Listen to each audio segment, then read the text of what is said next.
On va donc essayer de comprendre maintenant comment Final Cut se comporte quand il importe des plans depuis des copies de cartes. Alors, quand vous tournez un plan, votre caméra reçoit sur son capteur une image. Cette image, elle est très très lourde, elle est composée de millions de pixels, donc la caméra va lui appliquer une compression, donc ce qu'on appelle un codec. Cette compression, on peut la figurer par un pliage, donc ça peut être un pliage très simple, mais ça peut être aussi un pliage très compliqué qu'on peut figurer par exemple par une cocotte en papier. Mais à ce stade, votre appareil n'aura pas tout à fait terminé le travail, puisque cette cocotte en papier, cette image compressée, il va la mettre dans un carton, un certain type de carton, qu'on appelle un conteneur. Alors, quand vous voyez des fichiers en MP4, en .mov, en MXF, en MTS, en MKV, ça ne parle que du carton. Ça parle absolument pas du codec, de la façon dont l'image a été pliée, mais de la façon dont elle a été emballée.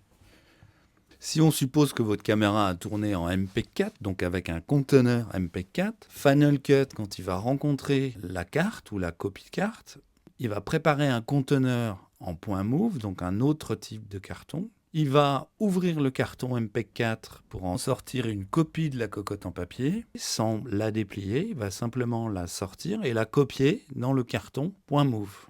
Et ce qu'il faut souligner, c'est qu'il ne touche pas à la cocotte en papier. Il ne déplie pas l'image pour, par exemple, l'encoder dans un autre codec. Vraiment, il prend la cocotte en papier et il la place dans un nouveau carton. Donc votre image va absolument pas être dégradée par ce processus d'import.